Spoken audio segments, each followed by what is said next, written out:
नमस्कार दोस्तों, मेरा नाम है रजत। जैसा कि आप सबको मालूम है, रूस व यूक्रेन के बीच घमासान जंग जारी है। दोनों देशों की सेनाएं मोर्चे पर डटी हैं। चारों ओर तबाही का मंजर नजर आ रहा है। ऐसे में ये जानना जरूरी है कि आखिर इस जंग व विवाद की जड़ क्या है। यूएसएसआर मतलब सोवियत संघ के जमाने में मित्र रहे ये प्रांत दो देश बनने के बाद एक दूसरे के शत्रु क्यों बन गए हैं। तो आज इस विवाद को हम जड़ से समझने की कोशिश करेंगे। तो सबसे पहले हमें ये समझना पड़ेगा कि इस जंग की शुरुआत कहाँ से हुई है। यूक्रेन की सीमा पश्चिम में यूरोप और पूर्व में रूस से जुड़ी है। 1991 तक यूक्रेन पूर्ववर्ती सोवियत संघ का हिस्सा था। रूस और यूक्रेन के बीच तनाव नवंबर 2013 में शुरू हुआ, जब यूक्रेन के तत्कालीन राष्ट्रपति विक्टर यानुकोविच का कीव में विरोध शुरू हुआ, जबकि उन्हें रूस का समर्थन था।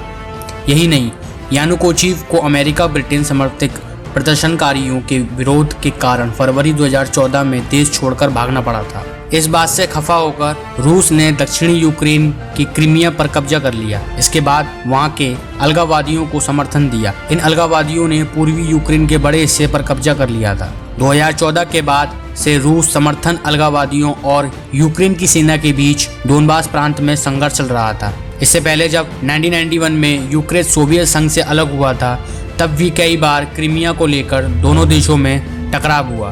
2014 के बाद रूस व यूक्रेन में लगातार तनाव व टकराव को रोकने व शांति कायम करने के लिए पश्चिम देशों ने पहल की। फ्रांस और जर्मनी ने 2015 में बेलारूस की राजधानी मिन्स्क में दोनों के बीच शांति व संघर्ष विराम का समझौता कराया। हाल ही में यूक्रेन ने नाटो से करीबी व दोस्ती गढ़ना शुरू किया। यूक्रेन के नाटो से अच्छे रिश्ते हैं। 1949 में तत्कालीन सोवियत संघ से निपटने के लिए नाटो यानी नॉर्थ अटलांटिक ट्रीटी ऑर्गेनाइजेशन और उत्तर अटलांटिक संघी संगठन बनाया गया था। यूक्रेन की नाटो से करीबी रूस को नागवार गुजरने लगी। अमेरिका और ब्रिटेन समेत दुनिया के 30 देश नाटो के सदस्य हैं। यदि कोई देश किसी तीसरे देश पर हमला करता है तो नाटो के सभी सदस्य देश एकजुट होकर उसका मुकाबला करते हैं। रूस चाहता है कि नाटो अपना विस्तार न करे। राष्ट्रपति पुतिन इसी मांग को लेकर यूक्रेन व पश्चिमी देशों पर दबाव डाल रहे हैं। आखिरकार रूस ने अमेरिका व अन्य देशों की पाबंदियों की परवाह किए बगैर गुरुवार को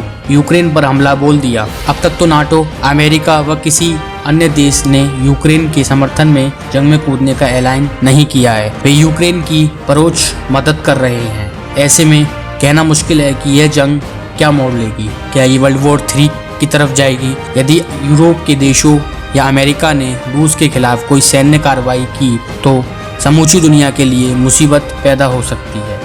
आपको क्या लगता है? कमेंट सेक्शन में इसके बारे में मुझे ज़रूर बताएं। और अगर आपको मेरे तरफ से दी गई ये इन्फॉर्मेशन वैल्यूएबल लगी हो तो मेरे चैनल को लाइक, सब्सक्राइब एंड कमेंट ज़रूर करें।